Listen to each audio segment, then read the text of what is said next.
Hachem alimente la création, c'est en tout cas le Maaseh Merkava.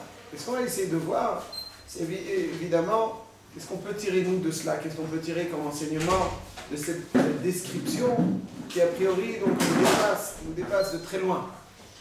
Et aussi on va essayer de voir qu'est-ce que ça a à voir avec Shavuot, Maaseh Merkava. Donc il a vu la façon dont Hachem oriente, génère le monde, les secrets de la création spirituelle, de l'énergie spirituelle de la création. Qu'est-ce que ça a à voir avec Shavuot? Voilà ce qu'on va essayer de voir. Alors, pour bien comprendre cela, en fait, c'est-à-dire que cet Haftara, comme on va essayer de le voir, nous offre un rayonnement particulier sur le thème de Shavuot. Parce qu'en fait, le thème de Shavuot, a priori, on a un peu de mal à comprendre qu'est-ce qui s'est passé ce jour-là. Qu'est-ce qui s'est passé ce jour-là? On sait que le Ham Israël s'est préparé intensément depuis la sortie d'Égypte pour arriver à ce jour. Et finalement, le jour J, on n'a pas l'impression qu'il se passe de très grandes choses dans le contenu. Hachem parle au Ham Israël et leur donne donc la Seret HaDibrot dans laquelle sont mentionnées les lois qui vont régir toute société les plus élémentaires. Tu ne vas pas tuer, tu ne vas pas voler, etc. Donc c'est des lois très élémentaires. Qu'est-ce qui s'est passé véritablement ce jour-là? Pourquoi est-ce que, pour assister au Seret HaDibrot, le Ham Israël avait besoin de temps de préparation? Qu'est-ce qui s'est passé? Pour comprendre qu'il ne faut pas tuer, pour comprendre qu'il ne faut pas voler, pour comprendre qu'il faut respecter le Shabbat, ça nécessite autant de préparation. Pourquoi autant de préparation pour des choses qui nous paraissent très simples, basiques? Qu'est-ce qui s'est passé? Donc, autrement dit, qu'est-ce qui s'est passé ce jour-là? Qu'est-ce qui justifie à notre petit niveau tant de préparation pour arriver à ce jour? Pourquoi il fallait tant se préparer?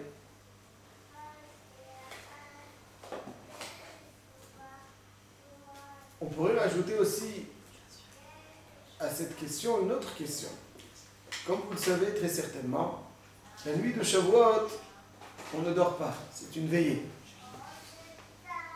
Pourquoi est-ce qu'on veille pendant cette nuit?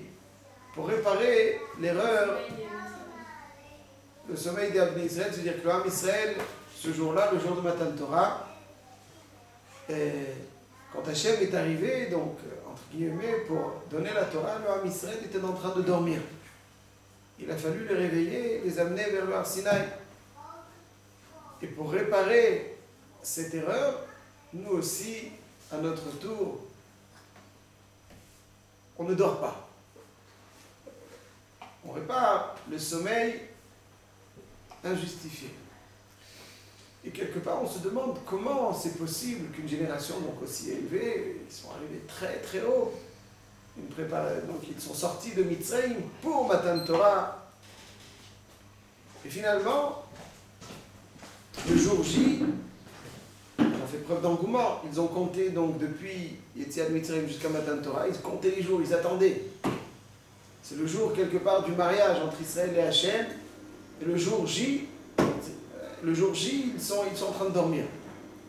Vous avez vu une mariée ou un marié qui rate le rendez-vous de son mariage? Ça n'existe pas. Il est là à l'heure H. Il n'est pas là, il a oublié. Il dort. Ça n'existe pas. Alors comment le Ham Israël, donc, qui sont sortis d'Égypte pour ça, c'était Yom Chatunato, c'est Matan Torah, le jour J. Ils sont en train de dormir et il faut les secouer pour se réveiller. Qu'est-ce que ça veut dire? Pourquoi ils dormaient? Comment on peut comprendre qu'ils dormaient? Voilà donc la seconde question. Donc nous allons essayer de voir deux choses. Premièrement, qu'est-ce qui explique une telle préparation aussi intense? Deux, comment on peut comprendre qu'ils dormaient ce jour-là? Très bizarre. Alors voilà ce qu'on peut donner un petit peu comme réponse. C'est des choses profondes, on va essayer un petit peu d'expliquer. Un petit peu. qui décrit, qu'est-ce qui s'est passé le jour de Matan Torah? La Torah l'a décrit. La Torah dit comme ça, B'chol ha'am ro'im et hakolot. Ce qui s'est passé ce jour-là est décrit dans la Torah. Le peuple voyait les voix. B'chol ha'am ro'im et hakolot. Il voyait les voix. Voilà ce qui s'est passé, l'intensité du moment. Alors, ça veut dire quoi voir les voix? Au Gan, la Ganénette, elle nous a dit que voir les voix, c'est qu'il voyait le tonnerre. Non, ça vous dit quelque chose? En tout cas, comme ça, on a enseigné au Gan. On est un peu loin du Gan. Donc, ça veut dire quoi qu'il voyait les voix? De quelle voix il s'agissait? Nous disent Chazal, les voix dont il s'agit, je reprends les termes, Ro'im et Anishma, Veshomaim et Anir'e. Ro'im et Anishma, Veshomaim et Anir'e. Ça veut dire qu'il voyait ce que nous entendons. Veshomaim et Anir'e, et ce que nous voyons, eux l'entendaient. Vous voyez ce que nous entendions. Nous on entend, eux le voyaient. On va se concentrer sur cette première phrase. Eux voyaient ce que nous entendons. Ils voyaient ce que nous entendons. L'âme Israël, au pied du Har Sinaï, ils voyaient ce que nous entendons. Alors, je vais expliquer, ne vous en faites pas. Juste, je décris Chazal, je traduis Chazal. Ro'im et Akolot, c'est-à-dire ce que nous entendons, les voix que nous entendons, eux les voyaient. Il y a des voix qu'on entend. C'est toujours nous. Parce qu'on dirait. Ro'im et Akolot, c'est-à-dire eux voyaient ce que nous entendons. Il y a des voix que nous entendons, ces voix-là que nous entendons, eux les voyaient. On ne sait pas encore ce que ça veut dire, de quelle voix il s'agit. Pourquoi que eux voyaient ce que nous entendons. Alors voilà. Comme vous le savez, Hachem, quand il a créé le monde, il a créé Ba'asara Ma'amarot. Marqué dans le Chumash de Reshit, Vayomer Elokim Yehi Or, Vayomer Or, Vayomer Elokim Tachar, Etz Deshe, Esem Azia, Zera, etc. Vayomer. Hachem crée le monde par la parole. Cette parole avec laquelle Hachem crée le monde, elle continue de générer toutes choses à chaque instant. C'est-à-dire qu'il n'y a pas eu une création à un moment donné, et ensuite le monde continue d'exister, évidemment sous le regard bienveillant d'Hachem, de façon autonome. Faux. Hachem continue, la parole d'Hachem continue à générer, à alimenter le monde comme à la création. On le dit chaque jour dans la Tfila, Amchadesh betuvo bechol yom tamid ma'aseh bereshit. Hachem renouvelle, par son infinie bonté, bechol yom, chaque jour tamid, à chaque instant, ma'aseh bereshit. Ça veut dire qu'Hachem renouvelle le ma'aseh bereshit, c'est-à-dire l'énergie qu'Hachem a offert au monde pour qu'il soit créé, il l'offre à chaque instant. Amchadesh betuvo bechol yom tamid ma'aseh bereshit. C'est-à-dire que la parole d'Hachem anime toute chose à chaque instant.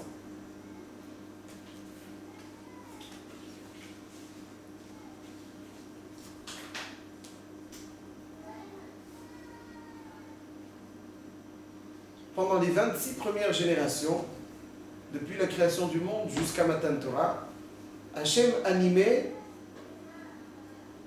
Bechesed. C'est-à-dire qu'il animait la création sans que l'homme ne mérite forcément cette existence. Il animait Bechesed. Ce qui fait allusion à ces 26 générations, le monde était animé de Chesed, c'est les 26 Ki Le'olam Chasdo que l'on dit dans le Hallel Agadol, c'est-à-dire dans Dou Hashem Kitov, Ki Le'olam Chasdo, Dou L'Elokei Elokim, Ki Le'olam Chasdo, Dou L'Adonai Adonim, Ki Le'olam Chasdo. N'est-ce pas? Il y a 26 fois Ki Le'olam Chasdo. Donc il y a 26 fois Ki Le'olam Chasdo. 26 fois Ki Le'olam Chasdo. Ça fait allusion aux 26 générations depuis la création du monde jusque Matan Torah, où Hachem alimentait le monde bechesed. Bechesed. Matan Torah, ces Asara Ma'amarot se sont transformés en Aseret Dibrot. C'est-à-dire, Ma'amar, c'est les 10 paroles, donc Asara Ma'amarot, Ba'asara Ma'amarot Nivra Olam. Vayomer Elokim, il y a 10 fois 10 paroles. Bechesed, et se sont transformés en Aseret Dibrot. C'est-à-dire que Ma'amar, c'est une parole tendre, une parole qui n'est pas exigeante. Dibour, c'est une parole très exigeante.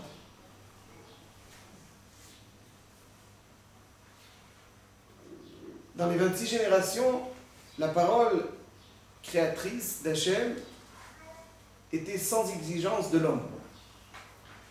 À partir de Matan Torah, les Aseret Adibrot sont les 10 paroles qui animent l'existence.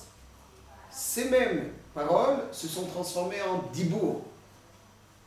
Dibour, c'est-à-dire que c'est une parole exigeante. Ça veut dire qu'il y a eu une métamorphose à partir de Matan Torah. Le Ham Israël, dorénavant, va rendre cette énergie qui va alimenter la création possible qu'à travers son adhésion à la Torah. S'il y a une réalisation de Torah dans le monde, la Torah alimente le monde. Ces Aseret Adibrot dépendent de la réalisation, c'est-à-dire c'est Aseret Adibrot qui anime le monde d'Hachem, Hachem qui anime. C'est Aseret Adibrot, donc ces 10 paroles qui sont l'énergie, l'alimentation, la nourriture du monde, qui lui permet son existence, sont dorénavant liées à la réalisation de la Torah, du Ham Israël. Hachem, il génère le monde avec les paroles. Avant, c'était sans exigence. Ça veut dire que ces paroles alimentaient le monde sans exigence de la part de l'homme. Dorénavant, après Matan Torah, c'est Aseret Adibrot. C'est des paroles qui exigent de l'homme une réalisation de la Torah, une adhésion à la Torah. S'il adhère à travers son adhésion à la Torah, il rend cette énergie créatrice possible. S'il n'y a pas de Torah, il n'y a pas d'énergie créatrice. Imlo Briti, Yomam Valaila, Chukot Shamaim Va'aretz, Lo Samti. Connaissez ce pasuk? Imlo Briti, si ce n'est mon alliance, c'est-à-dire la Torah. Yomam Valaila, nuit et jour, Chukot Shamaim Va'aretz, Lo Samti. Le monde ne peut exister. Donc la Torah, c'est ce qui rend possible l'existence. C'est ce qui permet à l'énergie spirituelle qui alimente le monde d'alimenter le monde. Dorénavant, les Ma'amarot se sont métamorphosés en Dibrot. Ma'amar, c'est une parole douce. Une parole qui n'attend pas, qui n'exige pas. Quand Hachem demande à Moshe Rabbeinu de s'adresser aux femmes, il lui dit « Kotomar le Bet Yaakov ». Donc la Shon Raka, une parole tendre. Mais aux hommes, il leur dit « Taged le Bnei Israël ». Tagid, Agada, c'est Varim Kashim Kegidim. Dibour aussi, c'est dur, c'est rigoureux. Ça exige de la rigueur. Donc ça veut dire que la parole, dorénavant, exige une certaine rigueur. Le Ham Israël, c'est dorénavant de lui que dépend l'existence. C'est de sa réalisation de la Torah, son étude de la Torah, des mitzvot, c'est lui qui détient dorénavant le sort de la création. S'il n'y a pas de Torah, il n'y a pas de création. Plus il y aura de Torah, plus il y aura d'énergie, plus le monde sera meilleur. Moins il y aura de Torah, moins il y a d'énergie, moins bon le monde. N'est-ce pas? Quand vous avez une ampoule, vous avez très faible l'halogène. Vous pouvez avoir une lumière très très faible et une lumière très très forte. Ça dépend de quoi? De l'énergie. Ça va prendre la même chose. S'il y a de la Torah, beaucoup, il y a une lumière très forte. S'il y a une petite dose de Torah, l'énergie est toute faible. Alors, s'il n'y a pas de Torah, ça n'existe pas. Ça n'y est plus. Mais, toujours de la Torah. Mais l'intensité de la Torah, c'est ce qui va faire dépendre l'intensité de l'énergie spirituelle, donc la lumière qu'il y a dans le monde. C'est ça, c'est Tatibout. En avant, c'est 10 Mahamarot exigeantes. Ils dépendent de vous, ils vous interpellent et vous demandent de les justifier. Asara Mahamarot et Aseret Tatibout. Le monde dépend de la Torah. L'énergie du monde dépend de l'intensité de Torah qu'il y a dans le monde.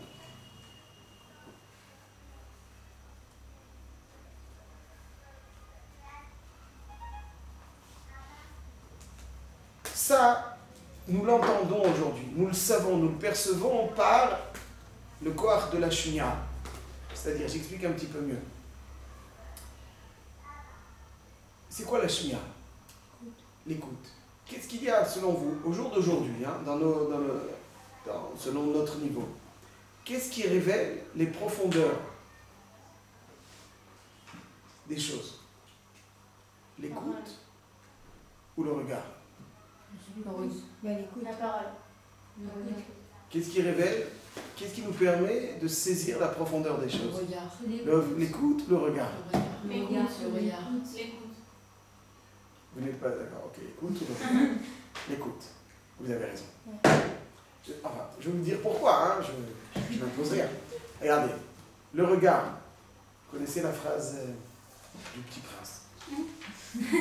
Allez-y, dites-moi une phrase du Petit Prince que vous vous souvenez. Le truc est invisible à l'œil nu. On l'a vu au début. Okay. Ouais. L'essentiel est invisible pour les yeux. Ah, on ne voit que par le cœur, l'essentiel est invisible pour les yeux. Très bien.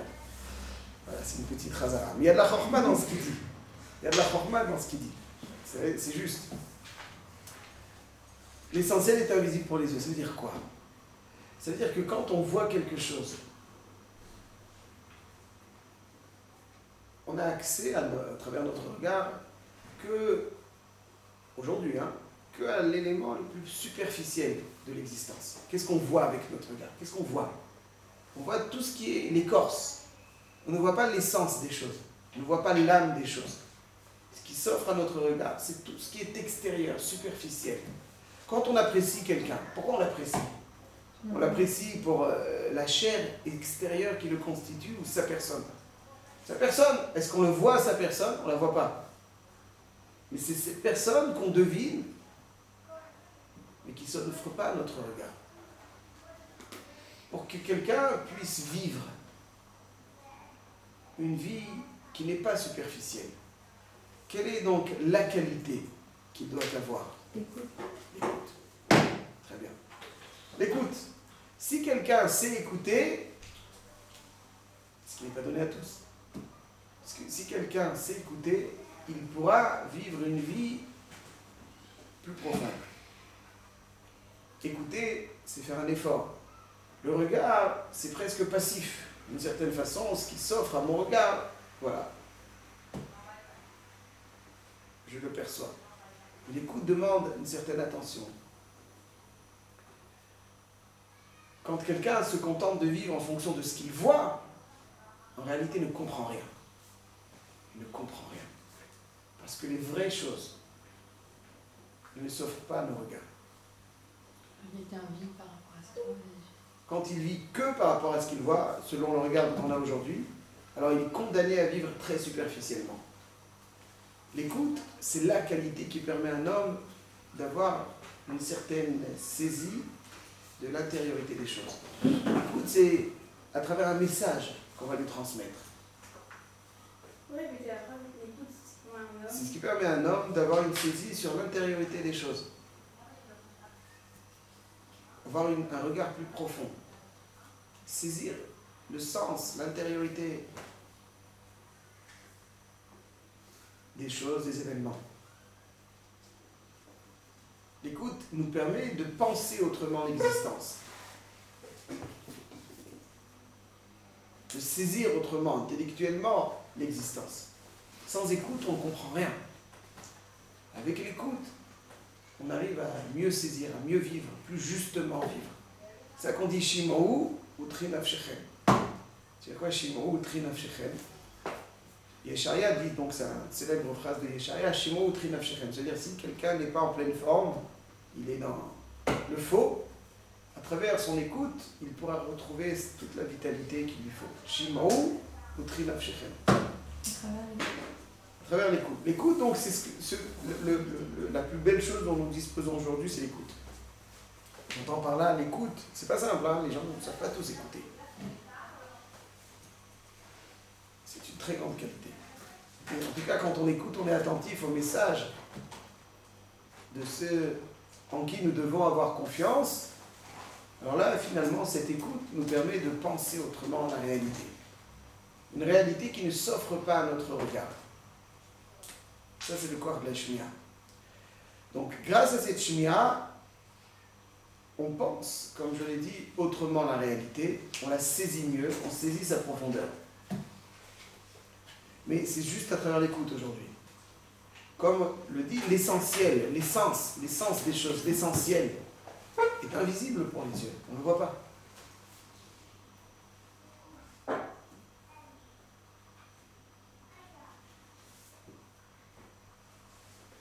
Ça, c'est le corps de la Shmiya.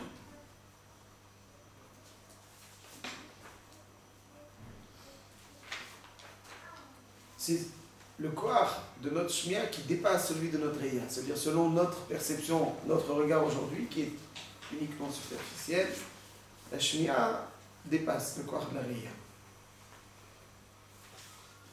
C'est vrai que ce qu'on voit a plus d'impact sur nous, ça c'est indiscutable.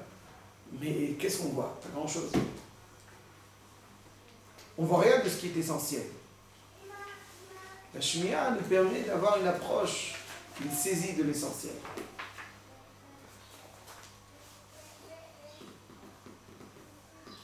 Eux, donc, voyez ce que nous entendons aujourd'hui.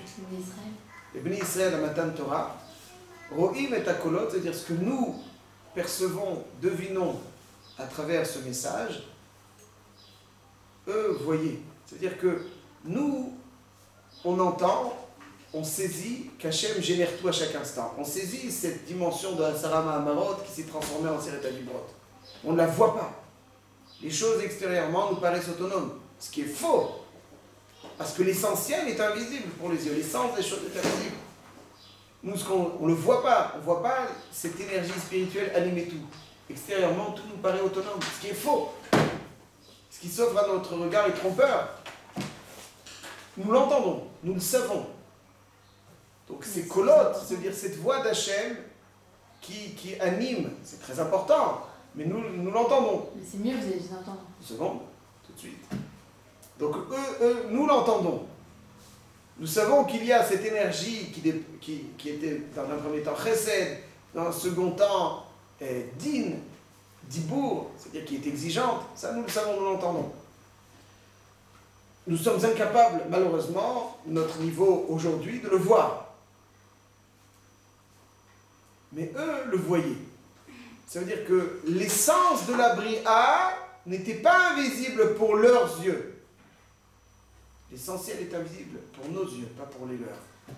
Et pour eux, comme ils voyaient l'intériorité des choses, alors c'est sûr que l'impact du regard, quand on en arrive à voir l'essentiel, il est beaucoup plus grand. Eux voyaient ce que nous saisissons que par notre écoute. Donc ce col d'Hachem qui anime toute chose, qui constitue l'énergie de la Bria, cette métamorphose à Matan Torah où dorénavant c'est Israël qui détient la capacité d'intensifier l'énergie dans la Bria à travers l'étude de la Torah, et c'est elle dorénavant l'âme Israël qui la maîtrise, ça nous le savons, mais eux le voyaient. Donc, si on voit l'essentiel, c'est sûr que c'est plus grand qu'entendre l'essentiel. Quand on le voit, on voit que l'écorce, effectivement, on voit rien. Et quand on voit l'essentiel, c'est beaucoup plus fort que si on entend, perçoit l'essentiel. Ce qu'un homme voit est beaucoup plus présent en lui. Et c'est ça donc Ro'im et Akolot. C'est-à-dire qu'ils ont vu quelque chose d'absolument sensationnel. Ils ont vu à quel point la Bria était générée à chaque instant par la parole d'Akadosh Baruch Hu, et qu'à quel point dorénavant notre Torah, c'est elle qui va régir l'intensité d'énergie spirituelle. Vous vous rendez compte, si quelqu'un voyait quel point quand il lit la Torah, il y a plus de or qui vient dans le monde, et quand il arrête la Torah, il y a plus de rocher qui vient dans le monde, sa vie serait différente. Le problème, il est qu'on ne sent pas suffisamment la chose, on sait, mais enfin bon, c'est pas suffisamment vivant en nous. Mais si on le voyait, voilà, tu dis du Lachon Hara, tu fais une Avera, il y a moins de or. Tu fais de la Torah, il y a plus de or, etc. On serait énorme, géant, on n'est pas si beau. Mais eux, vu ça, c'est le Cholam Rohim et Takolot. Maintenant, on comprend un petit peu pourquoi cette préparation était absolument indispensable. Pour la préparation de Matan Torah. Matan Torah, c'est pas du tout entendre tu ne tueras pas, tu ne voleras pas, tu respectes les gens. C'est pas ça Matan Torah. C'est sûr, c'est ça. Ils ont vu à quel point la Seret Adibrot qui englobe toute la Torah, à quel point ils ont vu, à quel point dorénavant c'était ces Dibrot qui constituaient l'énergie du monde. Ils l'ont vu. Il fallait donc, c'était un Mar'é Nevoui, c'était une révélation de Nevoua qui leur permettait de percer l'opacité de la matière pour voir l'intériorité des choses, l'essence des choses.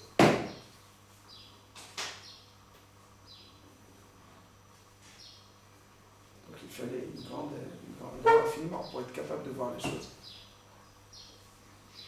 Ça, il ne s'agissait que d'assister à un moment où on leur dit, il ne faut pas voler, etc. Effectivement, a priori, mais quand il fallait voir, il fallait atteindre un niveau super élevé. Donc effectivement, il fallait tant de préparation pour arriver le jour Matan Torah. Ah, maintenant, pourquoi il dormait le jour J? Est-ce que c'est clair jusqu'à présent? Ouais. Pourquoi il dormait le jour J? Ah voilà. Vous savez qu'il y a des rêves qui sont un petit peu de la névoie. Il y a une histoire d'ailleurs qui est arrivée dans la yeshiva de Kol Torah il y a quelques années, dans laquelle un baron qui venait du Mexique, dont les parents étaient très très très riches, et dans leur déplacement, ils se déplaçaient en hélicoptère. Et un jour, ce baron, il a rêvé que l'hélicoptère s'écrasait. Il appelle sa mère, il lui dit, j'ai rêvé que l'hélicoptère s'écrase.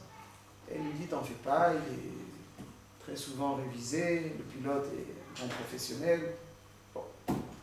Il n'était pas tranquille. Et malheureusement, quelques jours après, il y a des conditions climatiques très difficiles, l'hélicoptère s'écrase et il meurt. Je vais mettre ces noms. C'est-à-dire le père et la mère.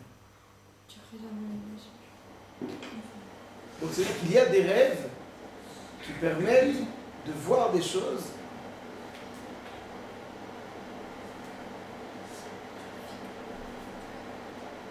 à quelle condition physique n'a pas accès. Pourquoi? Voilà. Donc c'est ça que la Gemara dit. Chalom c'est echad mishishim benvoa. C'est-à-dire qu'il y a une petite touche de névoie dans les rêves. Pourquoi est-ce qu'il y a une petite touche de névoie dans les rêves? Très bien. Ça veut dire que le corps limite la perception d'un neshama. Lorsque la neshama se déconnecte un petit peu du corps, elle a accès à des choses, elle est plus dans les limites du corps, donc elle a accès à des choses qu'elle peut voir beaucoup plus profondément, puisqu'elle n'est pas plus limitée par le corps.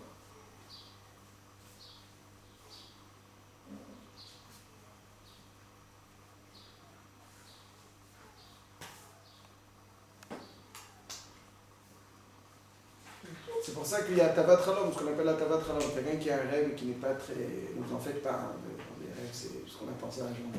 Ici, des fois, il y a un Tavat Chalom, il doit faire un Tavat Chalom, parce que c'est... Et demander à quelqu'un de l'interpréter positivement, Chalom Tov, Chalam, etc. Pourquoi? Parce que c'est l'interprétation contribue à la réalisation. Bon, ceci étant, ça c'est le Chalom. Pourquoi? Parce que ça veut dire que certaines choses qu'on ne voit pas dans les limites du corps, en se déconnectant un petit peu du corps, on arrive à voir des choses plus importantes. C'est pour ça que certains Lévi'im étaient incapables de prophétiser en éveil. Parce que pour voir, il fallait qu'ils aient accès à des choses qui ne limitent pas le corps. Ceci étant, Abraham Israël savait que la révélation du Sinaï n'était pas une révélation Oui, simplement ils allaient entendre certaines choses. Mais c'est une révélation de Névoa. Ils devaient voir des grandes profondeurs. Ils ne se sentaient pas capables d'avoir accès à ces profondeurs de Réia, comme on les a décrits, tout en étant en état d'éveil. Ils considéraient qu'ils n'étaient pas suffisamment raffinés pour cela, et donc dans un état de sommeil, voilà, donc ils allaient assister à des choses, voir des choses formidables. En gros, c'est une erreur qu'on doit réparer alors. Ah, très bien, bonne question. En tout cas, c'est ce qu'ils ont pensé. Là, on a inversé la tendance, on ne les comprenait pas, maintenant on les comprend trop bien. Au revoir. En tout cas, c'est l'erreur qu'ils vont être avoir tout de suite, mais en tout cas, c'était l'idée. Pourquoi est-ce qu'ils voulaient dormir? Parce qu'ils savaient que pour avoir ce mar Enevoui, qui était Matan Torah, voir l'intériorité des choses, à quel point la Torah conditionne l'intensité de l'énergie spirituelle qu'il y a dans le monde. Alors ils pensaient que c'est uniquement dans le sommeil qu'ils pouvaient y accéder. Alors vous demandez très justement, alors ces cas-là, pour on doit préparer, ils ont raison. Non, il y a une erreur. Pourquoi? Parce que Matan Torah, au-delà de voir, d'avoir accès à des profondeurs, ça devait être aussi un engagement. S'engager à, finalement, s'engager au fait que cette énergie dépend de nous, de notre adhésion à la Torah.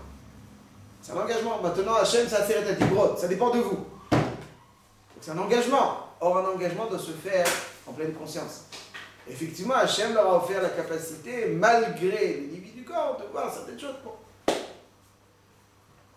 Ça, c'était finalement le truc. C'est ça qu'on essaie de réparer en montrant notre adhésion tout en éveil. On sait que Matan Torah, c'est une adhésion. C'est ça, donc, la force de Matan Torah. C'est pas simplement qu'ils ont vu, qu'ils ont entendu certaines choses, mais vraiment, ils ont eu accès à des révélations très très fortes. Ceci étant, nous allons pouvoir un peu mieux comprendre en quoi la Haftara de Yechezkel est le moment de Matan Torah. Parce que la Haftara de Yechezkel, la révélation qu'a eu Yechezkel, c'est de voir Maaseh Merkava, c'est de voir donc le mode de fonctionnement un petit peu, l'énergie qui anime la réalité, toutes les profondeurs. Finalement, c'est ce qui a été révélé au Ham Israël. Ce qui a été révélé au Ham Israël a vu des choses extrêmement hautes. Akadosh Baruch Hu a marqué, il déchire les cieux pour leur montrer que Enod Milvado. Il déchire les cieux. C'est-à-dire quoi, il déchire les cieux? Il a marqué que pendant le Matan Torah, il n'y avait pas de bruit du tout. Pas de bruit. Même un oiseau ne fait pas. Pourquoi tu dis quoi, il n'y a pas de bruit? La création était silence. C'est marqué dans les Midrash. Ça veut dire quoi? Une seconde. La création était silence. Ça veut dire que quand il n'y avait pas d'autre expression que celle d'Hachem. Ça veut dire qu'on a vu que tout était que Akadosh Baruch Hu. Il y avait Enrod Milvado. Il n'y a aucune force indépendante de lui. Il n'y avait pas une expression indépendante d'Hachem. Donc la création était silence. Et c'est comme un petit peu le Maaseh Merkava de Yechezkel. C'est pour ça que pour évoquer cette révélation très intense, grande, formidable, qu'ont eu le Ham Israël, c'est pour ça qu'on est maftir, donc, Maaseh Merkava de Yechezkel. C'est clair? Okay.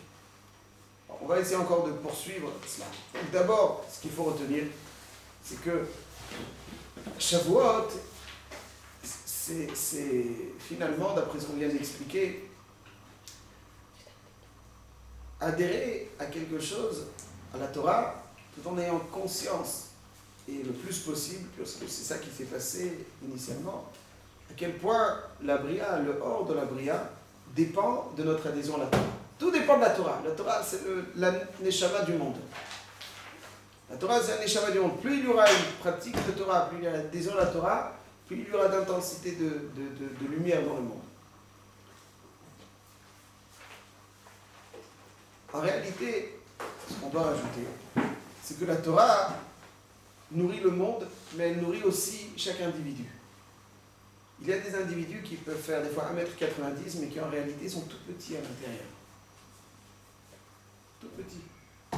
Aucune consistance. la Torah apporte une nourriture, apporte une consistance à un être. Prenons l'exemple suivant, pour mieux mettre en relief l'idée. La Gemara nous dit qu'Abraham Avinu a accompli toute la Torah avant qu'elle ne soit donnée. Avant Matan Torah, Abraham Avinu accomplissait déjà toute la Torah. Comment Abraham Avinu savait ce qu'il devait faire? Comment il savait? Le Ruach HaKodesh. Bon, alors qu'est-ce que le Chidouche qu'il avait avant Ruach HaKodesh? Alors il y a un enseignement de Rabbi Yitzhak de Berdichov, n'est-ce pas? Vous vous souvenez de Rabbi Yitzhak de Berdichov? Auteur de quel livre? Kedushat Levi. Rabbi Yitzhak de Berdichov, auteur donc du Kedushat Levi, nous dit comme ça, nous donne l'explication suivante. Qu'est-ce que ça veut dire qu'Abraham Avinu a accompli la Torah avant qu'elle ne soit donnée? Il nous dit comme ça. Un enfant, l'une des plus merveilleuses réalités de la création, c'est qu'un enfant, dès qu'il naît, immédiatement, il a l'instinct de succion, il sait se diriger vers ce qu'il va le nourrir. D'où il sait? Comment il sait? Qui est-ce qui lui a appris? Il vient de naître, quoi. Le veau, dès qu'il naît aussi, le sait. Et il sait ensuite se diriger vers les herbes qui vont le nourrir tout seul. Qui lui a appris? C'est comme ça. Hachem a inculqué dans la Bria la capacité pour toute chose, pour tout être vivant, pour toute existence vivante, savoir se diriger vers ce qui va le nourrir. Nous dit Rabbi Yitzhak de Berdichov, exactement comme le corps a besoin d'être nourri et il sait se diriger naturellement vers ce qui va le nourrir, la Neshama aussi a besoin d'être nourrie. Quand un homme est correctement rattaché à sa Neshama, il sent la faim qu'elle a. Il a son sentiment de faim. Et exactement comme le corps a besoin d'une multitude de minéraux pour fonctionner correctement, la Neshama a besoin des 613 mitzvot pour fonctionner correctement. C'est ça les minéraux de la Neshama. Avraham Avinu savait se diriger dans les mitzvot qu'elle allait nourrir sa Neshama. Parce que la Torah, elle nourrit le monde et elle nourrit l'homme, la Neshama de l'homme. Elle lui offre une énergie éternelle. C'est avec cette énergie éternelle qu'il pourra donc avoir du Olam Haba sans cesse. Pour l'éternité. C'est le Neshama qui offre ce or, cette énergie qui lui permettra de... Donc Avraham Avinu, le mitzvot, le nourrissait, donc il savait, maintenant, plus quelqu'un est en bonne santé, plus il a faim, plus quelqu'un qui est en moins bonne santé, il a moins faim. La même chose spirituellement. Quelqu'un qui a faim de mitzvot, c'est qu'il est en bonne santé. Il a moins faim, il a en moins bonne santé. La Neshama, justement, donc, est nourrie par la Torah, et c'est ça qu'il faut aussi retenir. C'est qu'exactement, le jour du Shavuot, exactement comme la Torah nourrit le monde, c'est ça le Yesod, la Torah, c'est la Neshama, même dans une maison. Plus il y aura de Torah, plus elle sera nourrie, alimentée en lumière. Vous savez que les Raché Tevot de Gemara, c'est quoi les Raché Tevot de Gemara?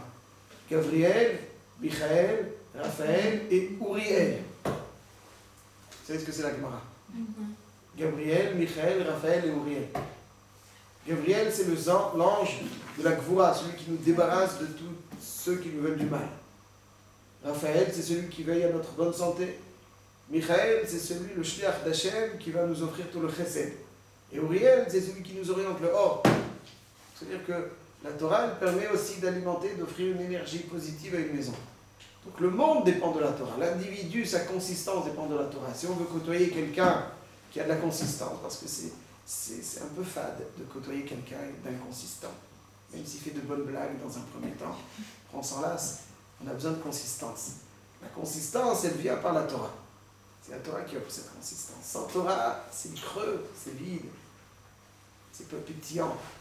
Avec la Torah, il y a donc une grande consistance. C'est ça donc les sods qu'on doit avoir Matan Torah. Matan Torah, c'est une invitation le jour de Shavuot à adhérer, à voir autant qu'on le peut, à sentir autant qu'on le peut que la Torah c'est l'énergie du monde. La Torah c'est l'énergie d'un individu, de la Neshama, de sa consistance, c'est l'énergie d'une maison.